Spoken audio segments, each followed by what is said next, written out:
Okay बेटा, तो कल हमने किया था कपल्ड ऑसिलेटर, राइट।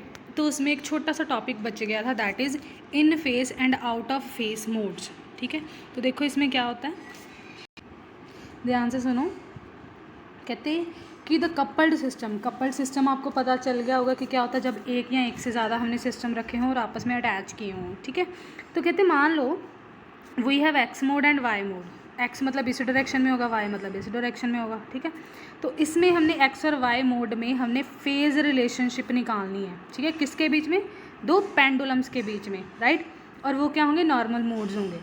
ठीक है, कहते मान लो कि अगर हमारे पास कपल्ड सिस्टम है पर वो कहाँ पे है? सिर्फ ओनली इन एक्स मोड। ठीक है, तो उसमें वाई मोड क्या होगा? एब्सेंट। इसका मतलब देखो क्या है कि अगर मतलब कोई ऑब्जेक्ट है जो एक्स में है, ठीक है, तो उसमें वाई मोड क्या होगा? एब्सेंट। इसका मतलब ये है। ठीक है, मतलब वाई क्या इम्प्लाइज करेगा वहाँ पे? ज़ीरो। मतलब यहाँ पे सिर्फ एक्स एग्जिस्ट करेगा, राइट। तो हमने कपल्ड ऑसिलेटर के केस में डिस्टेंस की वैल्यू निकाली थी। देखो कि जब वो अपनी मेन पोजीशन पे है, पार्टिकल मेन पोजीशन पे था, तो हमने लेट किया था कि ये है एक्स। तो जैसे ही वो इस पोजीशन पे पहुंचा था तो हमने उसको नाम दिया था वाई। तो हमने टोटल डिस्टेंस क्या लिया था? वाई में से एक्स माइनस हुआ था, एक्स माइनस वाई हुआ था ना। तो एक्स माइनस वाई हम ऐसे लिख सकते हैं, X is equal to Y. मतलब दोनों डिस्प्लेसमेंट क्या हो जाएंगी? इक्वल हो जाएंगी। देखो यही लिखा है। इन अदर वर्ड्स हम ये बोल सकते हैं कि जो पेंडुलम P1 है वो पॉजिटिव है, ठीक है, और P2 भी क्या है? पॉजिटिव, क्योंकि वो एक्स एक्सिस में ही घूम रहा है, right. Both displacement have zero value, मतलब दोनों डिस्प्लेसमेंट की वैल्यू क्या होगी? ज़ीरो होगी, क्योंकि X minus Y is equal to zero लिया है। ठीक है, तो कहते हैं जब भी वो हार्मोनिक मोशन में होंगे, दो पेंडुलम्स जब भी हार्मोनिक मोशन में होंगे तो हम उसको क्या बोलेंगे? They are in phase with each other. मतलब वो सिर्फ एक्स मोड में ही ट्रैवल कर रहे हैं। ठीक है, तो हम उसे क्या बोलेंगे? In phase with each other. तो हम बोलेंगे कि X mode is called in phase mode, right. अब नेक्स्ट देखो, कहते when the coupled system execute Y mode. पर कहते जब वाई मोड है तो क्या होगा? उसमें एक्स मोड क्या होगा? कैंसिल होगा। तो उसमें वैल्यू लेनी है हमने X plus Y is equal to zero, तो आएगी value X is equal to minus Y. मतलब हमारे पास वैल्यू नेगेटिव में आई। मतलब हम ये कह सकते हैं कि जो डिस्प्लेसमेंट है P1 की अगर पॉजिटिव होगी तो P2 उस टाइम पे क्या होगा? नेगेटिव। मतलब एक वैल्यू नेगेटिव डायरेक्शन में ट्रैवल करेगी। मतलब ये देखो, ये होता ग्राफ। मतलब पहले केस में वो सिर्फ यहाँ पे रह रही थी, पॉजिटिव में थी, पर सेकेंड केस में क्या होगा? वो नेगेटिव वाली साइड में जाना, ट्रैवल करना शुरू कर देगी। इसीलिए वो क्या हो जाएगी? Out of phase, right. Out of face में वो देखो क्या करेंगे? ऑपोजिट डायरेक्शन में ट्रैवल करेंगे। एक पॉजिटिव में जा रहा है और एक नेगेटिव में जा रहा है। ठीक है, तो कहते two pendulum will be moving in opposite directions and they have angle 180 degree. ठीक है, तो हम क्या बोलेंगे? They are both in out of phase. So Y mode is called out of phase, right. अब देखो आउट ऑफ फेस समझना हो तो एक और तरीका समझ सकते हैं। देखो स्प्रिंग लगे हुए हैं ना, बॉब की पहले पोजीशन ये थी। ध्यान से देखो ये किस पोजीशन पे जैसे जा रहे हैं, ऐसे जा रहे हैं ये। मतलब ये ऐसे ऐसे ट्रैवल कर रहा होगा और ये ऐसे ऐसे। पर इस केस में क्या था? वो सिर्फ ऐसे और ऐसे ट्रैवल कर रहे थे, दोनों के दोनों पेंडुलम। तो हम इससे भी बता सकते हैं कि आउट ऑफ फेस कैसे होगा। या तो ऐसे आउट ऑफ फेस शो करेगा डायग्राम, या तो ऐसे। मतलब वो श्रिंक करेगा अंदर की तरफ या बाहर की तरफ, दोनों की साइड। ये देखो ये यहाँ पे क्या कर रहे हैं? एक्सपैंड कर रहे हैं, तो ये भी आउट ऑफ फेज ही है। ये अंदर श्रिंक कर रहे हैं, तो ये भी क्या है? Out of phase, right.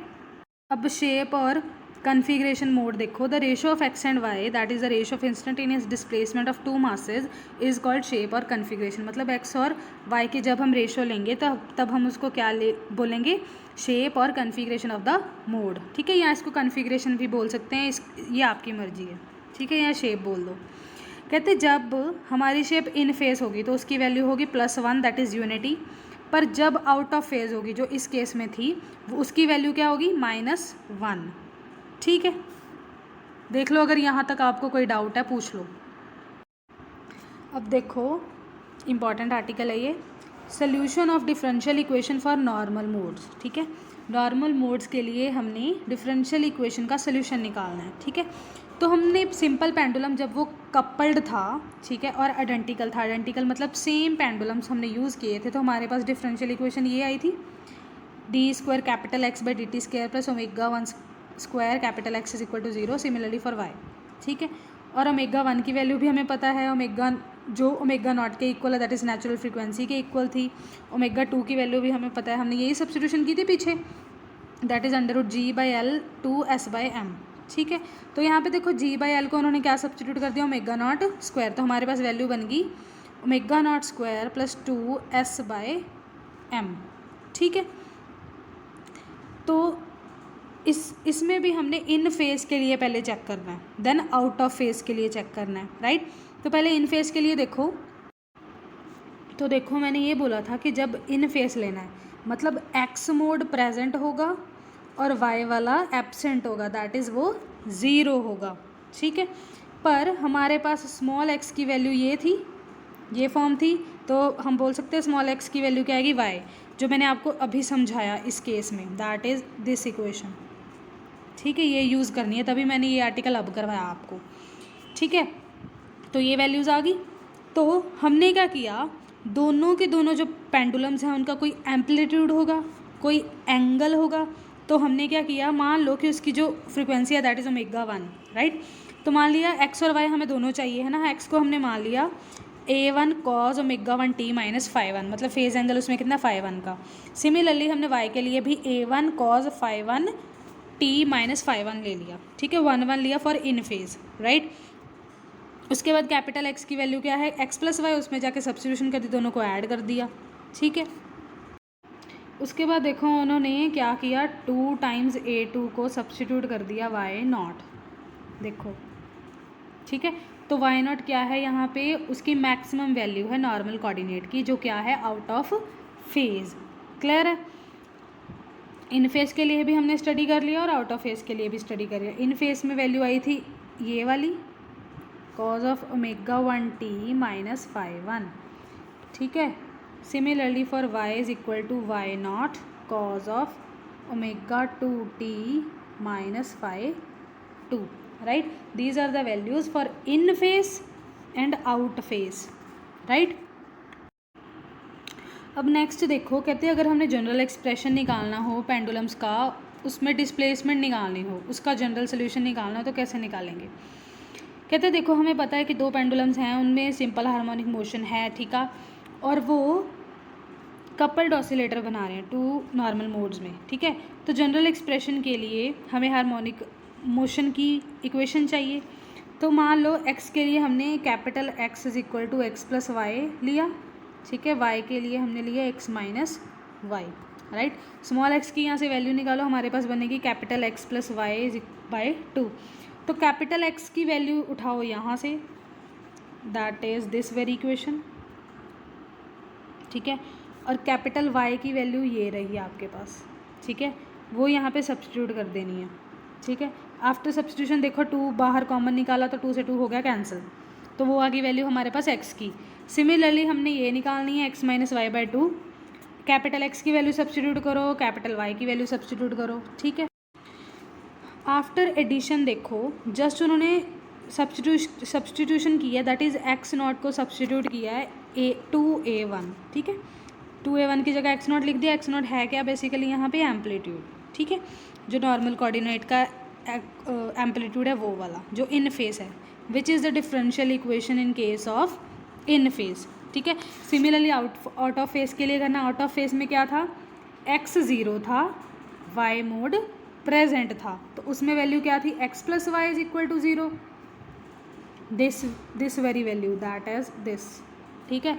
तो हमारे पास आ गया x is equal to minus Y, ठीक है। तो देखो x की वैल्यू ली, y की ली, ऊपर हमने इन फेज के भी लिए हमने 1 1 ली थी, यहाँ पे हमने 2 2 ले ली, बाकी सारा काम सेम है। पर y की वैल्यू क्या है, नेगेटिव, तो सेकंड केस में क्या आ गई, नेगेटिव वैल्यू आ गई, ठीक है। उसके बाद x माइनस वाई किया हमने, उसके बाद देखो वैल्यू क्या है, 2 times a2 cause of omega 2 T minus 5 2। तो जब आप माइनस करोगे तो आपके पास ये आंसर बचेगा, ठीक है। दोनों में देखो डिफरेंस क्या है, ऊपर वाले में प्लस है फॉर x और y वाले में क्या है माइनस, बाकी सारा एक्सप्रेशन सेम है, ठीक है, तो ये दोनों इक्वेशंस क्या हमें बता रही हैं, general expression for the displacement of two pendulum. ठीक है, अब देखो ये क्या है, कहते जब पेंडुलम P1 और P2 एक ही डायरेक्शन में जा रहे हैं, ठीक है, x की वैल्यू A1 है, y की वैल्यू A1 है, right,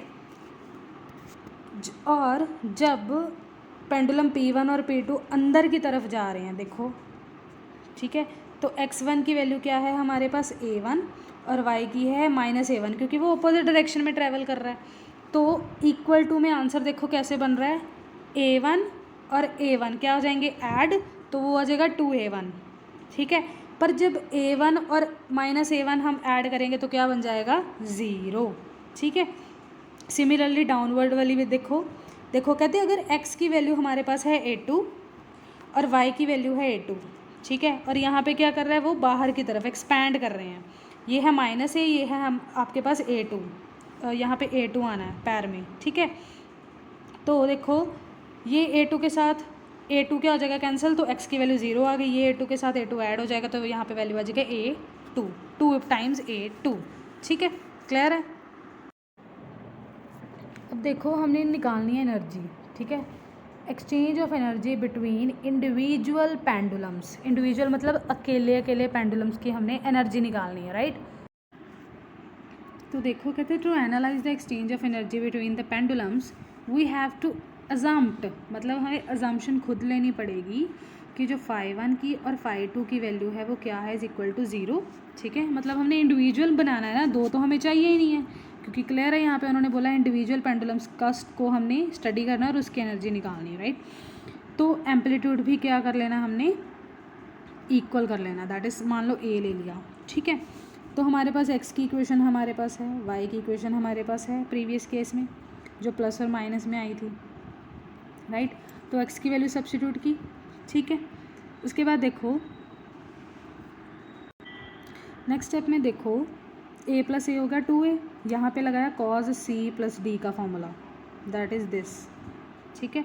after applying the formula हमारे पास 2 के साथ 2 होगा कैंसिल, ठीक है, तो हमारे पास ये वाली इक्वेशन बनी, राइट, वेट, ठीक है। तो देखो उन्होंने इस सारी इक्वेशन को देखो बार बार लिखने के बजाय क्या सब्स्टिट्यूट किया, ओमेगा एम क्या है मॉड्यूलेटिंग फ्रिक्वेंसी, और इसको सब्स्टिट्यूट किया omega A that is average frequency, ठीक है, वो सब्स्टिट्यूट किया। उन्होंने बार बार इक्वेशन को लिखने के बजाय देखो सब्स्टिट्यूशन की, इस सारी इक्वेशन को उन्होंने पुट कर दिया A1, राइट। सिमिलरली जब y के लिए आप सॉल्व करोगे CD फॉर्मूला लगाओगे तो यहाँ पे एक मॉड्यूलेटिंग फ्रिक्वेंसी आएगी, एक आएगी एवरेज फ्रिक्वेंसी की, राइट। तो मॉड्यूलेटिंग वाली को उन्होंने सब्स्टिट्यूट कर दिया second amplitude that is A2, तो हमारे पास दो वैल्यूज़ आ गई, राइट। उन्होंने ये बताया आगे कि साइनोसॉइडली वो वेरी कर रही थी फ्रिक्वेंसीज, इसलिए हमने omega M that is modulating frequency को ये लिखा और एवरेज फ्रिक्वेंसी को ये लिखा, राइट। अब देखो कहते कि अगर हमने दोनों पेंडुलम्स की ऑसिलेशंस देखनी है, ठीक है, उसका एम्पलीट्यूड ये दिया हुआ है, देखो ये कैसे आया, ये डायग्राम बना कैसे, बेसिकली किसी भी टाइम t0 पे x की वैल्यू 2a है मान लो, तो उसके कॉरस्पॉन्डिंग y की वैल्यू क्या आएगी 0, ये जो वैल्यूज़ हमने ऊपर निकाली ना x और y की, उसमें सब्स्टिट्यूट करनी है वैल्यू। तो बाद में फिर हमने x की वैल्यू 0 सब्स्टिट्यूट की तो y की वैल्यू आई 2a, ठीक है। तो कहने का मतलब ये है कि जब भी x 2 टाइम्स होगा उस टाइम y क्या होगा 0 किसी भी टाइम 0 पे, ठीक है। पर अगर जब x 0 होगा तो y क्या होगा 2 टाइम्स ऑफ a, मतलब ये एक दूसरे के क्या होंगे, एक दूसरे के इन्वर्स होंगे, क्लियर है। ये कब है, जब t 0 है, राइट।